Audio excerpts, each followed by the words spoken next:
Analyse de la plage de Jussieu. Du coup, on est sur une place avec un maillage assez important d'arbres qui vont être plutôt des gros sujets.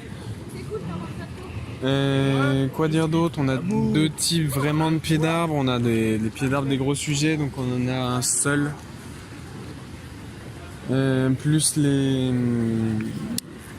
pieds d'arbres qui longent la fac justement, qui sont dans des carrés avec nettement plus de surface au sol.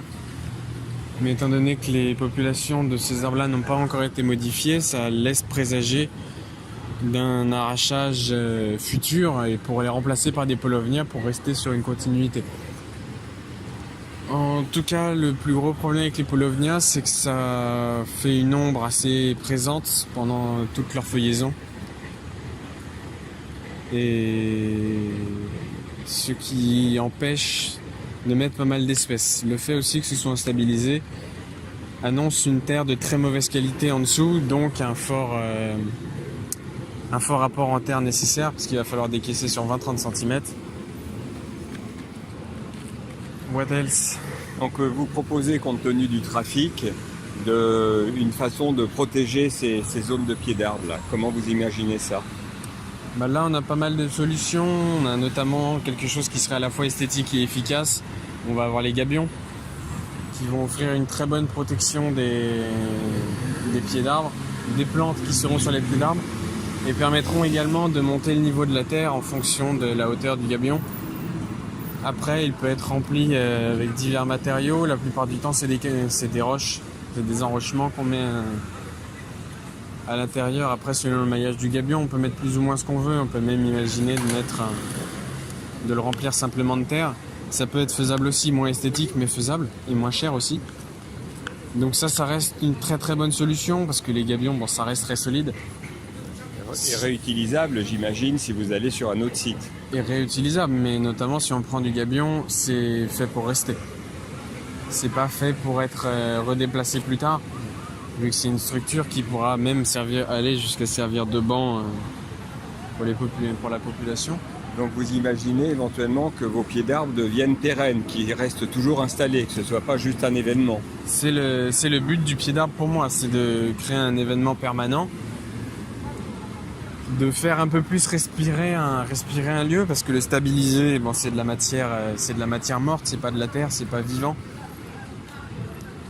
Donc de réimporter une vie et une continuité écologique sur un plus long terme, mais de réimporter une continuité écologique sur un milieu qui est parfois extrêmement mort, et contrairement à ce que beaucoup de gens croient, le simple fait de mettre un arbre, ça permet pas de créer des couloirs écologiques pour certaines populations d'insectes et de mammifères qui n'ont pas forcément d'ailes, donc ils ne sont pas forcément capables de se déplacer d'arbre en arbre sans passer par le sol. Et le fait de créer ces pieds d'arbres riches avec beaucoup de variétés ou pas de plantes végétales leur permet de créer un couloir écologique et une zone de refuge pour beaucoup d'espèces, et de réapporter une biologie plus importante au sein d'un milieu plutôt que celle qui est déjà existante. D'accord. Donc ça veut dire que si on établissait une hiérarchie entre le pied d'arbre, sa dimension esthétique, sa dimension sociale, sa dimension écologique, comment vous classez ces différents critères pour vous? Après, le critère le plus important d'un pied d'arbre, sans se mentir, ça reste un facteur esthétique. C'est pas fait pour faire brouter une vache, on va dire. Je parle en image, mais je me comprends. C'est pas fait pour être une réserve de nourriture importante. C'est les jardins qui sont là pour ça. Les jardins, donc je pense notamment aux jardins qui sont présents à l'intérieur de la fac, qui sont pas négligeables, au jardin des plantes qui est tout près d'ici, mine de rien, à d'autres jardins à droite à gauche qui sont vraiment très proches de cette zone. Le fait de végétaliser des pieds d'arbres sert plus de route à toute cette faune, plutôt que simplement de refuge temporaire. C'est plus un moyen de faire communiquer des espaces, plutôt que simplement d'avoir un critère esthétique, même si le critère esthétique reste très important. D'accord. Alors, on est dans une place avec une perspective prononcée puisque la place est en pente. On est dans une zone qui est relativement neutre parce qu'il n'y a pas de relation directe avec le commerce, avec la rue. La place est isolée, elle est triangulaire, elle est isolée par des rues. Comment vous imaginez un maillage de pieds d'arbres? Il y a à peu près, on va dire, 25 à 30 sujets. Qu'est-ce que vous pourriez imaginer si toutefois vous aviez à inventer un dispositif sur la place? Ce serait de rester sur un thème assez unifié, de garder un peu le thème des plantations qui sont déjà présentes. Je pense notamment à la fontaine qui est au bout ou au massif.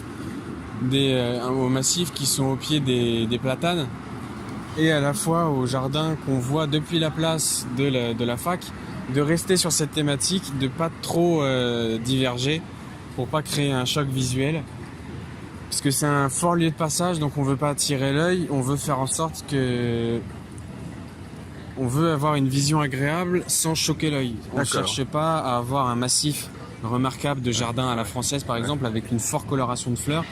On va plutôt rester sur de la graminée, sur des plantes persistantes avec un intérêt de feuillage, mais pas sur des floraisons importantes ou autres.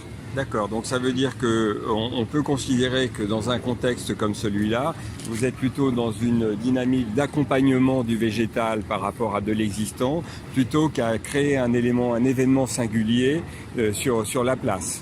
Voilà, c'est ce qui pour moi serait vraiment existant parce que comme je vous l'ai dit, on a depuis la place un visuel qui n'est pas coupé par les arbres sur pas mal de végétal. Je pense il y a la fontaine comme je vous ai dit, il y a les pieds d'arbres qui sont déjà présents et notamment le jardin, les massifs qui sont à l'intérieur de Jussieu. Ce sont des éléments dont on ne peut pas se passer parce qu'ils sont là, ils sont implantés. Et donc, si un projet se bâtit sur cette place de Jussieu, il faudrait penser à tourner autour et à jouer avec l'existant plutôt que de s'affranchir de l'existant pour créer du neuf, ce qui choquerait et qui ne serait au final plus esthétique parce que ça casserait une continuité existante. Et vous n'avez pas peur, avec vos camions et votre apport de terre, d'enfermer ces pieds d'arbres et que ça puisse nuire à son développement, à sa vie. Comment vous traitez la relation entre l'écorce, entre le tronc et votre je dirais, jardinière entre guillemets? Le plus important, c'est de ne pas complètement étouffer le collet. Le collet, c'est la partie de l'arbre qui se situe en contact, pas en contact direct avec la terre, mais on va dire que c'est les 20-30 premiers centimètres qui doivent le plus possible rester en contact avec l'air, qui ne doivent pas être enterrés, même si c'est une zone qui le supporte. Ça peut nuire au développement de l'arbre et c'est quelque chose qu'on veut éviter parce que dans ce métier-là, on travaille avec le pied d'arbre, on n'est pas là en concurrence avec l'arbre, même s'il fait concurrence à nos plantes, enfin aux plantes que je plante. Et on travaille avec et il est là tout aussi esthétiquement que le pied d'arbre qu'on fait. Donc il ne faut pas trop monter le niveau de la terre. Après, on est la plupart du temps sur du stabilisé. Donc c'est quelque chose qu'on va quand même casser, mais il ne faut pas trop rajouter de terre avec le risque d'étouffer cet arbre et de peut-être lui engendrer des maladies, même si c'est rare. Mais c'est un risque. D'accord. Maintenant, voyons l'aspect sécurité des personnes. On est sur une place, les gens circulent en trottinette avec des poussettes, il y a des personnes handicapées, malvoyants, etc. Comment vous pouvez imaginer ce pied d'arbre pour que ça reste quand même, sachant le nombre d'arbres que l'on a, comme un élément rassurant et pas trop dangereux pour la population traversant la place? Le plus important pour moi sur ce sujet-là, c'est de faire en sorte que l'arbre ne soit pas discret, donc ne pas opter pour uniquement de la végétation basse qui pourrait être à risque, je pense notamment aux personnes qui pourraient trébucher si on met un gabion assez bas. Donc de mettre un gabion qui serait à peu près à hauteur pour s'asseoir confortablement, donc entre 40 et 50 cm je pense. Pas forcément extrêmement large, mais présent. Et de mettre une flore qui serait assez présente dans la verticalité pour être visuellement présente, mais pour ne pas être absente non plus. D'accord. de trouver un compromis entre les deux pour pas que l'arbre ne soit pas vu et que les personnes puissent trébucher ou piétiner sans le vouloir ce genre de pied. Très bien, bah écoutez, première approche sur une place. On va continuer à circuler dans Paris. À très bientôt.